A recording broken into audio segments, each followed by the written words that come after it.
Once upon a time, in a grand and prosperous kingdom, a beautiful princess was born. Her hair was as black as a rich espresso, her lips are red as a cherry garnish, and her skin was white as whipped cream. Her name was Snow White. She was kind, generous, and had a magical talent for baking the most delightful pastries and crafting the most refreshing drinks the kingdom had ever tasted. But Snow White had a stepmother, the queen. Gorgeous, yes, but with a heart as cold as winter's frost. She possessed a mystical mirror which she consulted daily. Mirror, mirror on the wall, who's the fairest one of all? Oh, Queen, your beauty shines so bright, none in the land can match your light. Pleased with this answer, the queen would smile smugly and continue her day. But as the year passed, Snow White grew into a stunning young woman, her beauty radiating from both her heart and craft. One day, as usual, the queen turned to her mirror. Mirror, mirror on the wall, who's the fairest one of all? Oh, Queen, you are fair, but Snow White's charm and talent now make her beyond compare. The queen's smile disappeared, her face twisted to fury. What nonsense is this? That girl is nothing but a simple baker. Yet her kindness and skill make her beauty shines even brighter. Enraged, the queen paced back and forth, her mind spinning with jealousy. No, no, no, no. This cannot be. I must put an end to this once and for all. She summoned the royal huntsman and commanded him to take Snow White deep into the forest and eliminate her. But the huntsman had a kind heart. My queen, please, she is an innocent girl. Silence! Do as I say, or you shall face the consequences. The huntsman, trembling, had no choice but to obey. He led Snow White into the forest, but when he raised his weapon, his head shook. Please, sir, what have I done to deserve this? You have done nothing wrong, dear princess. It is the queen who is cruel. Run, run far away and never return. Snow White thanked the huntsman and escaped the forest.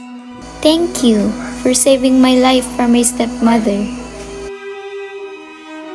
Alone and fainted, Snow White wandered until she found a cozy little bakery bar owned by the 7 dwarfs. Snow White entered the cozy little bakery bar. Excuse me, I need help. The 7 dwarfs were busy with their own tasks. Baking and cleaning the bakery bar looked up at the sound of her voice. Well, now, what seems to be the trouble, my dear? I escaped from my evil stepmother. I'm tired and hungry.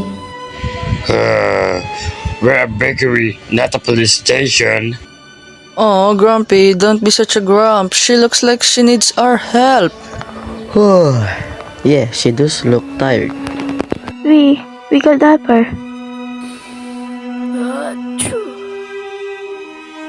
She needs food and rest. Yeah, food and rest. You're right. She's exhausted. Come in, my dear. We'll get you something to eat and a warm place to rest. The dwarf gently escorts Snow White to a cozy corner near the fireplace. They bring her a warm mug of tea and a plate of freshly baked bread. Thank you. You are all so kind. Over the next few days, Snow White rests under cover at the bakery bar. She helps the dwarfs with the small tasks, learning about their baking techniques and sharing stories of her own life. A strong bond of friendship forms between them. It's already Snow White's birthday. Bashful, attracting Snow White to go with him to harvest some cherry in the forest, so Snow White will not know the birthday surprise they secretly making for her. The cake needs precisely. Grumpy, watch over the cake. Me again? Why don't you order Sleepy to do it? What's his name? He might fall asleep watching over the cake. Okay, fine. Look at these adorable little brownies. It has my favorite chocolate chips on it. Look, I made a heart-shaped cookies for Snow White. Smells good. Achoo! The decoration's ready! The cake too. Wake up, Sleepy, wake up! It's about time! Bashful and Snow White were on their way back to the bakery bar and Doc already seeing them from the window. Doc signals the dwarfs to be ready for Snow White is coming already. I see them. They're coming, they're coming. Be ready, guys. As Snow White opens the door, the seven dwarfs shouts. Happy birthday, Snow Birthday, White. Snow White! Oh my goodness, this is amazing! The seven dwarfs sings happy birthday to Snow White with the seven layered cake, screaming.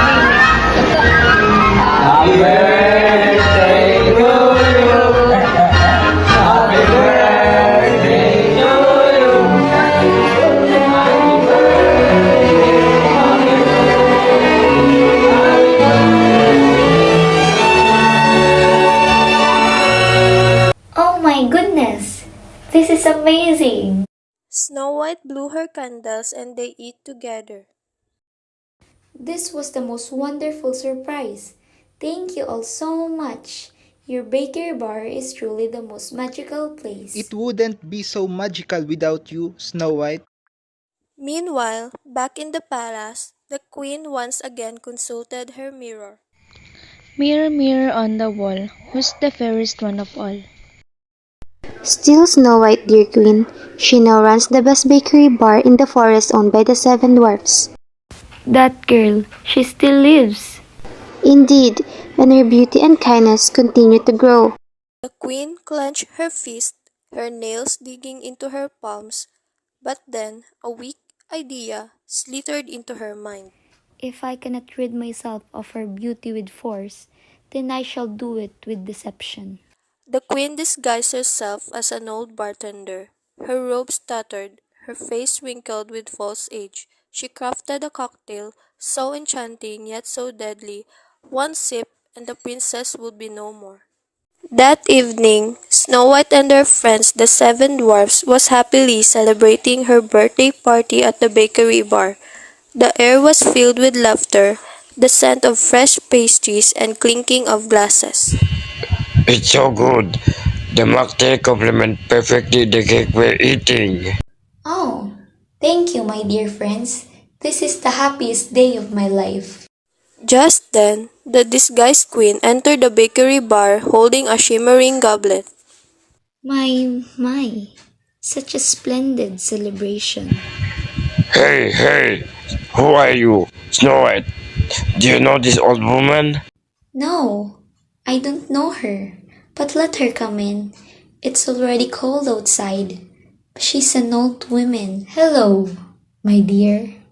No birthday is truly complete without a special drink. Here, my dear, a cocktail made just for you. Oh, how thoughtful. What is it called? A most rare and delightful concoction, the Crimson Delight, a drink fit for a princess.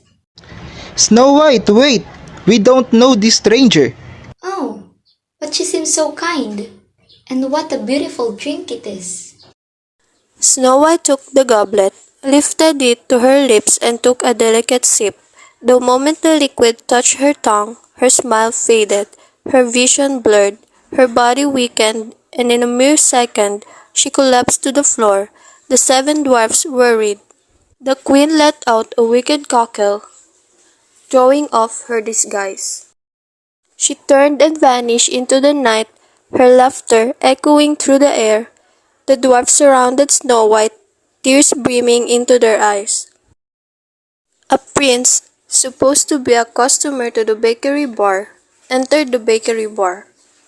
Dopey immediately came over the prince to ask for help. The prince immediately looked after Snow White. The prince is looking for something on his bag.